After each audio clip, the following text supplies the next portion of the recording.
बच्चों, आज के क्लास में हम लोग जो है चैप्टर 4 के प्रश्नावली 4.3 का अध्ययन करेंगे। इसमें प्रश्न संख्या 1 को देखें, जिसमें लिखा है यदि निम्नलिखित द्विघात समीकरणों के मूलों का अस्तित्व हो तो इन्हें पूर्ण वर्ग बना करके या पूर्ण वर्ग की विधि द्वारा ज्ञात कीजिए। पूर्ण वर्ग बनाने की विधि द्वारा ज्ञात कीजिए। अगर अस्तित्व हो तो अस्तित्व कैसे होगा, इसको जानने के लिए हम क्या करते हैं, इसके विविधकर की जांच करते हैं। विविधकर 3 कंडीशन होगा। विविधकर अगर 0 के बराबर होगा तब तो अस्तित्व होगा, विविधकर 0 से बड़ा होगा तब भी अस्तित्व होगा, लेकिन विविधकर 0 से छोटा होगा तो उसका अस्तित्व नहीं होगा। 0 से छोटा होगा तो उसका अस्तित्व नहीं होगा। 2 कंडीशन में अस्तित्व होगा, यानी हल किया जाएगा। तीसरा कंडीशन जब 0 से छोटा होगा तो उसका अस्तित्व नहीं होगा, वहां हम छोड़ देंगे। तो अब हम हल करते हैं। किसी द्विघात समीकरण के मूलों का अस्तित्व है या नहीं, यह पता करने के लिए इसके विविधकर को ज्ञात करते हैं। अभी हमने बताया ही वही चीज, उसी को हमने लिख दिया है ताकि तुम लोगों को याद रहे। जैसे फर्स्ट है 2x² - 7x + 3 = 0 एक द्विघात समीकरण है। तो इसका जो है मानक समीकरण से इनके गुणांकों की तुलना करेंगे तो पाएंगे a = 2 है, b = -7 है, c = 3 प्राप्त हुआ। अब विविधकर का जो फार्मूला हमारे पास है वह d बराबर है b² - 4ac। इसमें मान रखेंगे, b का मान -7 है, a का मान 2 है, c का मान 3 है। तो हल करेंगे तो 49 - 24 होगा, 49 - 24 = 25 होगा। 25 तो 5 का परफेक्ट स्क्वायर है ना, जो कि एक पूर्ण वर्ग संख्या है। अतः d > 0 है, d > 0 है। हमने क्या कहा था, d अगर 0 से बड़ा होगा या 0 के बराबर होगा तब तो हल होगा, उसका अस्तित्व होगा, अन्यथा नहीं होगा। तो d 0 से बड़ा, इसका मतलब इसका अस्तित्व है, अर्थात इसका हल हम ज्ञात कर सकते हैं। तो पूर्ण वर्ग, हाँ, तो इसका हम हल ज्ञात करें। इसके मूल वास्तविक अर्थात वास्तविक होंगे। ये अल्फा बराबर बीटा नहीं होगा, इस गलत हो गया, इसको काटते हैं हम जो है, ये गलत हो गया है। तो मूल इसके जो है भिन्न भिन्न होंगे, वास्तविक होंगे। अब इसे हल करने के लिए पूर्ण वर्ग बनाने की विधि से हल करना है। तो x² - 7x + 3 = 0 है। तो पूर्ण वर्ग बनाने के लिए हमने क्या कहा था, जो x² का पद है, इसमें जो x² का गुणांक है उससे क्या करते हैं, भाग देते हैं। पूरे समीकरण में भाग देंगे तो -7/2 यहाँ से तो खत्म हो गया, यहाँ 7/2x होगा प्लस 3/2 = 0 होगा। यहाँ देखो, हमने कहा कि जो अचर पद है उसको जो है किधर कर देंगे, अचर पद को दाएं साइड में पक्षांतर कर देंगे। थोड़ा फिर यहाँ गलती हो गया, देखो 3/2 है ना, 30 लिख दिया गया था इसलिए 15 आया, तो 3/2 यहाँ आएगा। क्या आएगा, 3/2। इसको तुम 3 बनाओगे, 3/2 बनाओगे, 3/2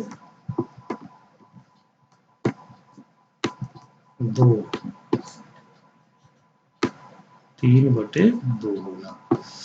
फिर x² - 7/2x प्लस 7/2 का जब आधा का वर्ग जोड़ेंगे तो 7/2 का आधा कितना होगा, -7/4 होगा। तो -7/4 का वर्ग इधर जोड़ेंगे तो इधर भी जोड़ना पड़ेगा -7/4 का वर्ग।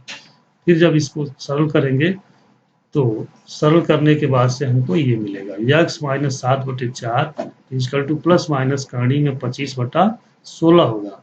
25/16 ऊपर का वर्ग 5 हो जाएगा, नीचे का वर्गमूल 4 हो जाएगा, प्लस माइनस 5/4 होगा। और -7/4 के बाद पक्षांतर कर दें। -7/4 को जब पक्षांतर करेंगे तो हमको मिलेगा x = 7/4 प्लस माइनस 5/4। तो देखो दोनों के हर में 4 है, इसलिए ऊपर हो जाएगा 7 प्लस माइनस 5/4 तो एक बार हो जाएगा x बराबर 12/4 प्लस के चिन्ह के साथ जब लेंगे 7 5 12/4 हो जाएगा, माइनस चिन्ह के साथ लेंगे तो 7 में 5 गया 2/4 हो जाएगा। तो x का मान 4 तिहाई 12 3 आएगा, या x का मान 2 दूना 4 1/2 आएगा। तो x के दो मान आएंगे 3 और 1/2, इसको अल्फा बीटा भी लिख सकते हैं। ये हुआ इसका सोल्यूशन। अब सेकंड देखो, थर्ड देखो, 4x² प्लस 4√3x प्लस 3 बराबर 0 है। अब इसको मानक द्विघात समीकरण से तुलना करें तो a बराबर 4, b बराबर 4√3, c बराबर 3 होगा। फिर विविधकर की जांच करें, विविधकर की जांच करेंगे तो इसका मान 0 आ गया। देखो 0 आया तो इसका मतलब क्या होगा, इसके मूल जो है वास्तविक तो होंगे ही, 0 होंगे तो बराबर होगा, विविधकर 0 होगा तो मूल बराबर और वास्तविक होंगे, अर्थात इनके भी मूल ज्ञात किए जा सकते हैं। मूल ज्ञात करने के लिए फिर वही काम करेंगे, फिर इसको जो है पूर्ण वर्ग बनाएंगे, पूर्ण वर्ग बना करके इसे हम हल करेंगे। देखो हमने किया है, यहाँ पे आगे बढ़ा करके तुम लोग देख सकते हो, प्रक्रिया वही है। मध्य पद को जो है के गुणांक का आधा करेंगे, आधा करके उसका वर्ग दोनों तरफ जोड़ेंगे, फिर जो है उसका वर्गमूल लेंगे, वर्गमूल लेकर के x का मान 2 मान निकालेंगे। इसी प्रकार अन्य प्रश्नों को हल करेंगे। प्रश्न नंबर 2 देखो, उपयुक्त प्रश्न 1 में दिए गए द्विघात समीकरणों के मूल द्विघाती सूत्र का प्रयोग करके ज्ञात कीजिए। अब सूत्र का प्रयोग करके करना है, तो सूत्र तुम जानते ही हो, x बराबर minus B plus minus under B square minus 4ac/2 होता है। तो जो समीकरण दिया है उसको मानक समीकरण से तुलना करा करके ए बी सी का मान निकाल करके फार्मूले में रख दो, यही फार्मूला है, इसमें रख दो, उसको हल कर लो, तो इसके दो मान आ जाएंगे। ये सबसे आसान विधि है। फिर इसके बाद प्रश्न नंबर 4 देखो, 3 वर्ष पूर्व रहमान की आयु का व्युत्क्रम और अब से 5 वर्ष पश्चात आयु के व्युत्क्रम का आयु 1/3 है, उसकी वर्तमान आयु ज्ञात करो।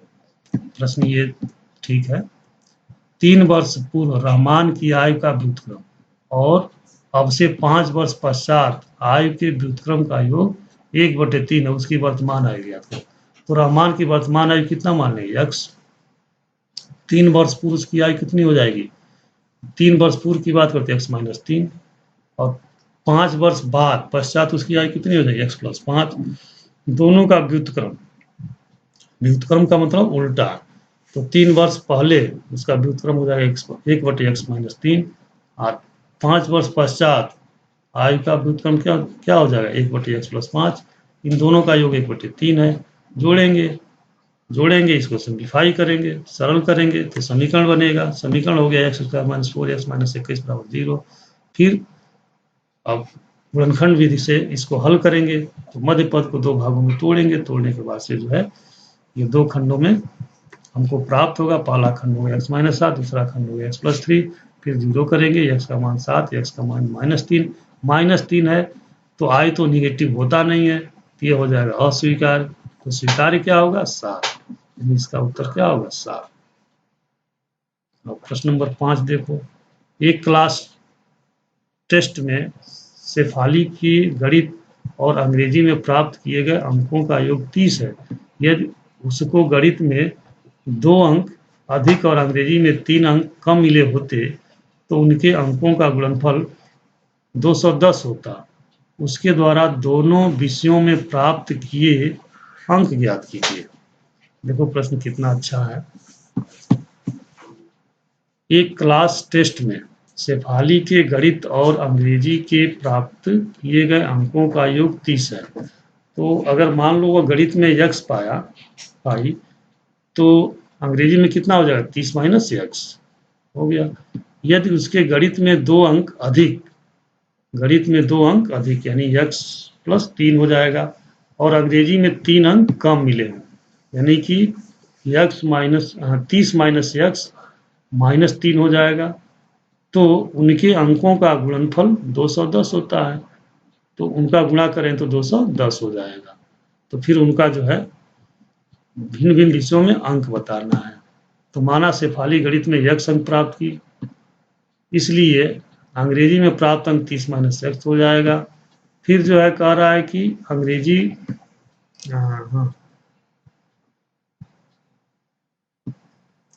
हाँ, कह रहा है कि अंग्रेजी गणित में 2 अंक अधिक पाए और गणित अंग्रेजी में 3 अंक कम पावे, तो उसके अनुसार जो है x+2 जो है गणित में हो जाएगा, अंग्रेजी में 30 - x - 3 हो जाएगा। इन दोनों का गुणनफल 210 दिया हुआ है, गुणा करेंगे, समीकरण बन जाएगा। फिर उसको हल करके x का मान निकालेंगे जो गणित का नंबर हो जाएगा, और 30 में से x को घटा देंगे तो किसका मान हो जाएगा, अंग्रेजी का। फिर आगे हम बढ़ते हैं। देखो यहाँ हल किया गया है, हल करके हमने यहाँ ये प्राप्त किया, गणित में 13, गणित में 13 पाया तो अंग्रेजी में कितना हो जाएगा, 30 - 13 हो जाएगा। तो 30 - 13 करेंगे तो अंग्रेजी में 17 होगा। अगर गणित में दूसरा जो है 12 अगर पाया तो अंग्रेजी में कितना हो जाएगा, अंग्रेजी में 30 में से 12 घटाएंगे तो 18 अंक हो जाएगा। तो 2 तरह से उत्तर आएंगे, जब गणित में 13 होगा तो अंग्रेजी में 17 होगा, जब गणित में 12 होगा तो अंग्रेजी में 18 होगा। अब प्रश्न नंबर 6 पर चर्चा करें। प्रश्न नंबर 6, एक आयताकार खेत का विकर्ण उसकी छोटी भुजा से 60 मीटर अधिक है। यदि बड़ी भुजा छोटी भुजा से 30 मीटर अधिक हो तो खेत की भुजाएं ज्ञात कीजिए। अब देखो हमने फिगर भी बना दिया है, छोटी भुजा x मान लिया, बड़ी भुजा x+30 हो जाएगा। दिया है कि बड़ी भुजा छोटी भुजा से 30 अधिक है तो x+30 हो गया। फिर कह रहा है कि विकर्ण जो है, कह रहा है कि खेत की भुजाएं ज्ञात कीजिए, जबकि जो है छोटी भुजा से 60 मीटर। एक आयताकार खेत का विकर्ण उसकी छोटी भुजा से 60 मीटर अधिक है। ये जो विकर्ण है इसकी छोटी भुजा x से 60 मीटर अधिक, तो x+60 हो गया। तो यह x+30 है, यह x है और x+60 है। तो पाइथागोरस प्रमेय से हम x का मान निकालेंगे। देखो ये समकोण त्रिभुज, आयताकार है तो ये समकोण त्रिभुज हुआ। तो ये आधार हो गया, ये लंब हो गया और ये कर्ण हो गया। तो कर्ण का वर्ग और लंब का वर्ग धन आधार का वर्ग, इससे हल करेंगे तो एक द्विघात समीकरण प्राप्त होगा जिसमें x बराबर 90 सेंटीमीटर या x बराबर -30 मीटर आएगा। x बराबर 90 मीटर या x बराबर -30 मीटर आएगा। तो माइनस है तो इसको हम अग्राह्य कर देंगे, क्योंकि निगेटिव नहीं होती लंबाई जो है, दूरी जो है। तो x बराबर कितना होगा, 90 होगा। तो x क्या है, चौड़ाई है, चौड़ाई 90 हुआ तो लंबाई कितनी हो जाएगी, 30 इसमें जोड़ दो तो 120 हो जाएगा। तो इसका विकर्ण कितना हो जाएगा, उसमें 60 जोड़ो तो 150 हो जाएगा। ये इसका उत्तर हुआ। अब हम चलते हैं प्रश्न नंबर 7 पे। देखो यहाँ प्रश्न नंबर 7 है, दो संख्याओं के वर्गों का अंतर 180 है। दो संख्याओं के वर्गों का अंतर 180 है। छोटी संख्या का वर्ग बड़ी संख्या का 8 गुना है। दोनों संख्याएं ज्ञात करो। तो माना पहली और छोटी संख्या x है। छोटी संख्या को हमने x मान लिया।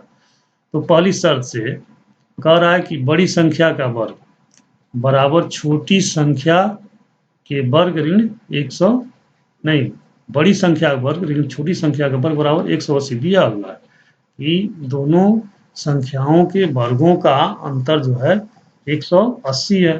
तो बड़ी संख्या का वर्ग ऋण छोटी संख्या का वर्ग बराबर 180। ये इंप्लाइज करेगा बड़ी संख्या का वर्ग बराबर 180 प्लस छोटी संख्या का वर्ग।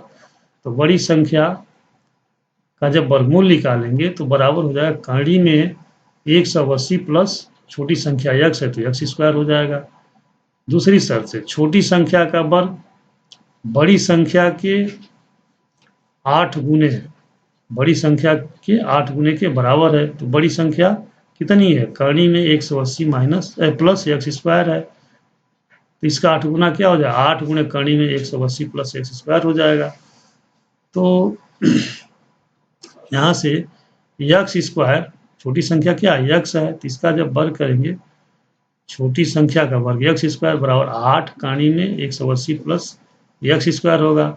दोनों पक्षों का वर्ग कर दें, वर्ग करने पे x पर 4 बराबर 64, 8 × 64, करणी हट जाएगी, 180 प्लस x² होगा। फिर x पर 4 बराबर 64 का 180 में गुणा करेंगे तो 11,520 हुआ प्लस 64 x² हो जाएगा। अब यहाँ हम करेंगे क्या, चूंकि हमें द्विघात समीकरण पर ही अध्ययन करना है, यहाँ हम चतुर्थ घात देख रहे हैं, 4 घात हो गया। तो 4 घात को हम 2 घात के रूप में कन्वर्ट करेंगे, मान लेंगे एक्स स्क्वायर बराबर कैपिटल एक्स, एक्स स्क्वायर बराबर कैपिटल एक्स, जहाँ जहाँ एक्स स्क्वायर वहाँ हम कैपिटल एक्स लिखेंगे। यहाँ हम लिखेंगे एक्स स्क्वायर का स्क्वायर, तो एक्स स्क्वायर की जगह पर कैपिटल एक्स लिख देंगे, तो capital x square minus 64x minus 11,520 बराबर 0 हो जाएगा। फिर यहाँ a बराबर 1, b बराबर माइनस 64 और c बराबर 11,520 है। फार्मूले में इसका मान रख देंगे, फार्मूले में मान रख करके इसको हल कर लेंगे। हल करने पर रिजल्ट इसका जो हमको मिल जाएगा x बराबर 32 धन 112 और x बराबर 32 धन 112 बराबर आ जाएगा, और एक होगा 32 ऋण 112, तो दो मान मिलेंगे, एक मिलेगा 144 और दूसरा मिलेगा -80। तो -80 निगेटिव तो नहीं होता है, तो अगर आय हो जाएगा तो ये वाला सही होगा 144, यानी कैपिटल एक्स का मान 144 आया। और कैपिटल एक्स बराबर कितना माना गया था, एक्स स्क्वायर, तो यहाँ जब 144, हमको तो इसी का मान निकाला, इसका मान तो निकाला नहीं था, ये माध्यम था, तो यहाँ हम 144 रखेंगे, तो एक्स स्क्वायर बराबर हो गया 144। तो एक्स बराबर कितना हो जाएगा 12 प्लस माइनस 12 होगा, -12 नहीं लेते हैं, +12 पॉजिटिव वैल्यू ही लेंगे। एक्स बराबर 12 जो कि छोटी संख्या है, तो छोटी संख्या 12 होगी तो बड़ी संख्या कितनी हो जाएगी, कणी में 180 प्लस 12 का वर्ग बराबर कणी में 180 प्लस 12 का वर्ग 144 बराबर कणी में 324, 324 किसका वर्गमूल है 18 का, अर्थात बड़ी संख्या 18, छोटी संख्या हो जाएगा 12। अब इसके बाद प्रश्न नंबर 8, एक रेलगाड़ी एक समान चाल से 360 किलोमीटर की दूरी तय करती है। यदि यह चाल 5 किलोमीटर प्रति घंटा अधिक होती तो उसी यात्रा में 1 घंटा कम समय लेती। रेलगाड़ी की चाल ज्ञात करो। तो समय के बीच में अंतर दिया है, जैसे मान लिया जाए कि उस रेलगाड़ी की चाल x किलोमीटर प्रति घंटा है, तो x किलोमीटर प्रति घंटा की चाल से अगर 360 किलोमीटर चले तो कितना समय लगेगा, तो 360/x समय लगेगा, 360/x घंटे लगेंगे। अब कह रहा है कि इसकी चाल जो है 5 किलोमीटर अधिक हो जाती तो 1 घंटा कम लेता, तो जब 5 किलोमीटर अधिक किया जाएगा तो उसकी चाल अब कितनी हो जाएगी, x + 5 हो जाएगी। इससे इतनी ही दूरी चलनी है तो कितना समय लेगा, तो 360/x + 5 हो जाएगा। अब ये समय जो है पहले वाले समय से 1 घंटा कम है, तो पहले वाले में से दूसरे वाले समय को घटाएंगे तो अंतर कितना आएगा, 1 आएगा।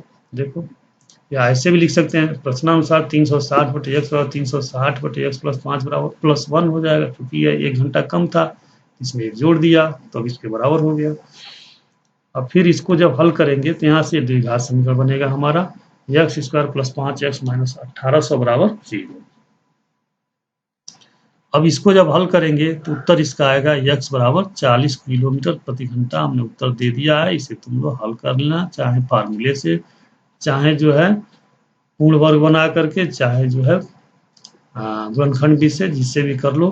x के दो मान आएंगे, जो 40 वाला मान होगा, एक निगेटिव आएगा एक पॉजिटिव आएगा, पॉजिटिव वाला 40 आएगा, यही सही।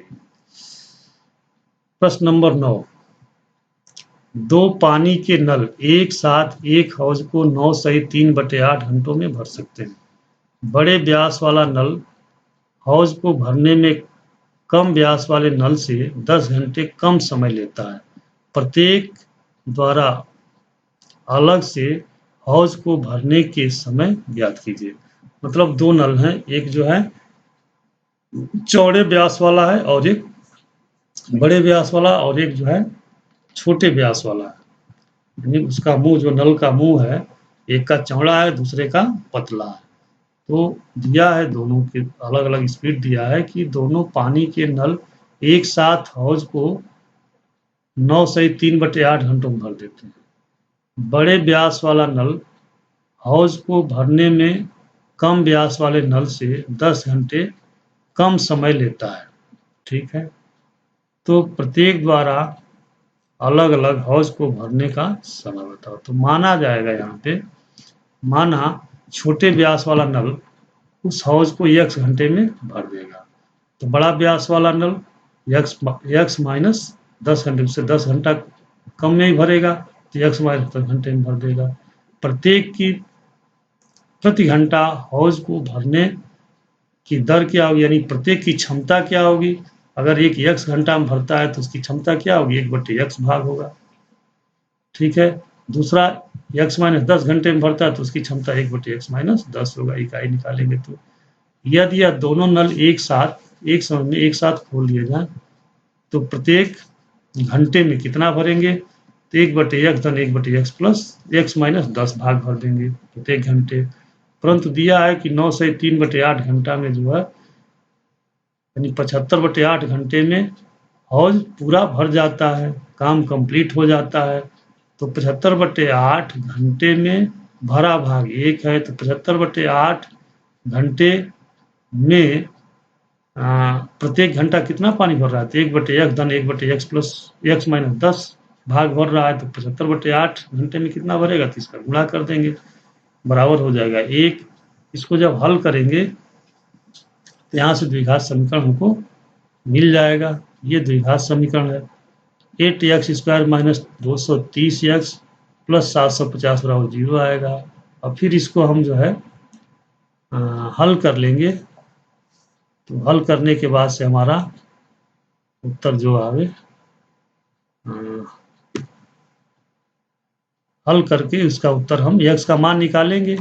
x का मान निकल जाएगा तो पहले नल द्वारा लिया गया समय हो जाएगा, और उसमें से 10 घटा देंगे तो दूसरे नल द्वारा लिया गया समय हो जाएगा। देखो यहाँ निकाला गया 25 घंटा या 3 से 3/4 घंटा। तो 3 से 3/4 घंटा तो असंभव है, लेकिन 25 घंटा संभव है।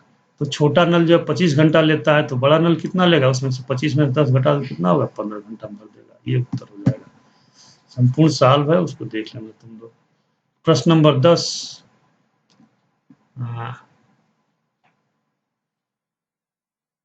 मैसूर और बंगलौर के बीच के 132 किलोमीटर की यात्रा करने में एक एक्सप्रेस रेलगाड़ी सवारी गाड़ी से 1 घंटा कम समय लेती है।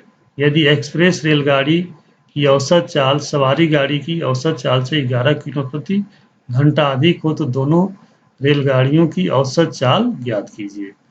तो ये भी सवाल जो है बहुत आसान है। देखो कैसे, माना सवारी गाड़ी की औसत चाल x किलोमीटर प्रति घंटा है, तो एक्सप्रेस गाड़ी की औसत चाल कितनी हो जाएगी, उससे जो है 11 किलोमीटर प्रति घंटा अधिक है, तो x प्लस 11 किलोमीटर प्रति घंटा।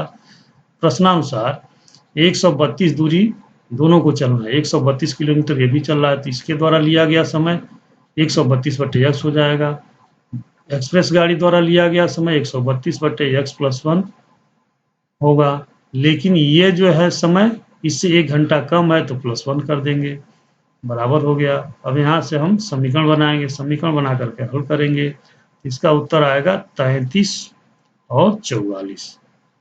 मतलब पैसेंजर गाड़ी जो है 33 किलोमीटर प्रति घंटा की स्पीड से चल रही है, तो एक्सप्रेस जो है 44 किलोमीटर प्रति घंटा की स्पीड से चल रही है।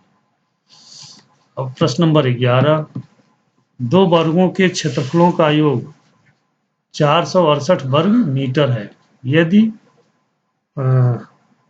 यदि उनके परिमापों का अंतर 24 मीटर हो तो दोनों वर्गों की भुजाओं को ज्ञात करो। अब देखो, 2 वर्गों के क्षेत्रफलों का योग दिया हुआ है, 2 वर्गों के क्षेत्रफलों का योग दिया हुआ है। फिर कह रहा है कि यदि उनके परिमापों का अंतर 24 मीटर हो तो दोनों वर्गों की भुजाओं को ज्ञात करो।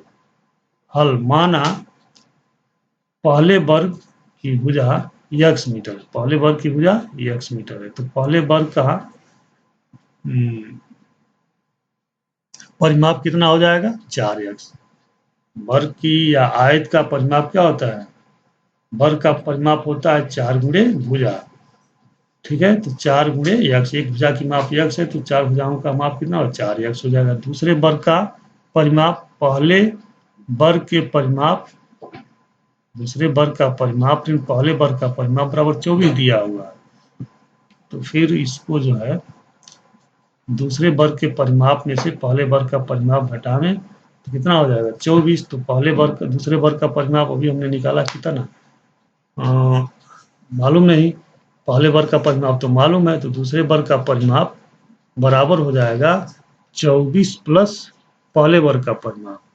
तो पहले वर्ग का परिमाप कितना है, 4x है, तो 24 प्लस 4x हो जाएगा दूसरे वर्ग का परिमाप।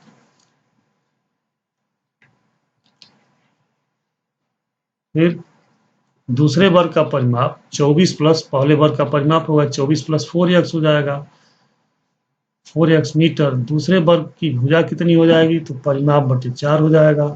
तो परिमाप 24 प्लस 4x बटे 4 है, इसको सरल करेंगे तो 6 प्लस x मीटर हो जाएगा, यानी दूसरे वर्ग की भुजा कितनी होगी, 6 प्लस x मीटर। अब पहले वर्ग की भुजा कितनी है, x मीटर है। अब का दूसरे शर्त से दोनों वर्गों के क्षेत्रफलों का योग 468 है, तो क्षेत्रफल क्या होता है, भुजाओं का वर्ग होता है। तो दूसरे वर्ग की भुजा 6 प्लस x है, इसका वर्ग हो गया। पहले वर्ग की भुजा कितनी x, उसका वर्ग हो जाएगा x स्क्वायर। दोनों का योगफल करेंगे तो 468 दिया है। फिर इसको जब सरल करेंगे तो द्विघात समीकरण बनेगा। फिर उसको हल करेंगे तो x का मान 12, छोटे वर्ग की भुजा जो है 12 आएगी, और ये x बराबर -18 है जो कि अग्र है। तो बड़े वर्ग की भुजा कितनी हो जाएगी, इसमें 6 जोड़ दें तो 12 6 18, तो बड़े वर्ग की भुजा 18 आ जाएगा, 18 मीटर, छोटे वर्ग की भुजा 12 मीटर। अब जो है प्रश्नावली 4.4, प्रश्नावली 4.4, इसमें देखो प्रश्न नंबर 1, निम्नलिखित द्विघात समीकरणों के मूलों की प्रकृति ज्ञात कीजिए। यदि मूलों का अस्तित्व है तो उन्हें ज्ञात भी कीजिए। तो मूलों की प्रकृति ज्ञात करनी है तो क्या करेंगे, विविधकर ज्ञात करेंगे। विविधकर अगर 0 के बराबर है या 0 से बड़ा है तो अस्तित्व है, तो उसको हल करेंगे, अन्यथा हल नहीं करेंगे। तो पीछे हम बता चुके हैं, इसे तुम लोग कर लोगे। फिर जो है इसी में प्रश्न नंबर 2, प्रश्न नंबर 2 को देखें, बाकी तुम लोग कर लोगे। निम्न प्रत्येक द्विघात समीकरणों में k का ऐसा मान ज्ञात कीजिए कि उसके 2 बराबर मूल हों, 2 बराबर मूल हों। तो ये द्विघात समीकरण दिया है, दो प्रश्न है, तो के वे मान ज्ञात करने हैं जिसके लिए इसके मूल कैसे हों, बराबर हों। तो मूल बराबर होने के लिए क्या होना चाहिए, विविधकर का मान 0 के बराबर होना चाहिए। अब इस समीकरण को लेंगे, मानक समीकरण से इसके गुणांकों की तुलना कराएंगे, तो a बराबर 2, b बराबर k, c बराबर 3 होगा। मूल बराबर होने के लिए क्या होना चाहिए, d बराबर 0 होना चाहिए, अर्थात b स्क्वायर माइनस 4ac बराबर 0 होना चाहिए। अब इसमें जो है a b c का मान रख दें, तो k स्क्वायर माइनस 24 होगा बराबर 0, तो k स्क्वायर बराबर 24 होगा। अब k का मान कितना आएगा, प्लस माइनस √24 आया, यानी इसका वर्गमूल निकालेंगे तो प्लस माइनस 2√6 आएगा, यानी k का मान प्लस 2√6 या माइनस 2√6 के लिए ये द्विघात समीकरण 2 ऐसे मूल देंगे जो दोनों बराबर होंगे। तो ऐसा अगर प्रश्न पूछता है कि k के किस मान के लिए इसके मूल बराबर होंगे, तो हम इसका डिस्क्रिमिनेंट क्या कर देंगे, 0 के बराबर लिख देंगे, यहाँ से k का मान निकाल लेंगे। अगर कहे कि k के किस मान के लिए इस द्विघात समीकरण के मूल जो है भिन्न भिन्न होंगे, तो भिन्न भिन्न होने के लिए क्या होना चाहिए, d का मान जो है ग्रेटर देन 0 होना चाहिए, d का मान ग्रेटर देन 0 लेकर के हल कर लेते, k का जो मान आता फिर उस पर हम विचार कर लेते। उसी तरह से सेकंड में भी करेंगे, जैसे इसमें किया वैसे सेकंड में भी करेंगे। फिर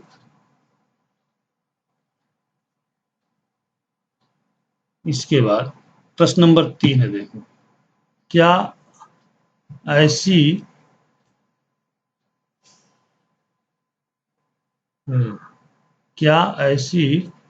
आम की बगिया बनाना संभव है जिसकी लंबाई चौड़ाई से दोगुनी हो और उसका क्षेत्रफल 800 मीटर स्क्वायर हो, उसकी लंबाई और चौड़ाई भी ज्ञात करो। अब देखो संभव है या संभव नहीं है, तो पहले तो हम इससे समीकरण बनाएंगे।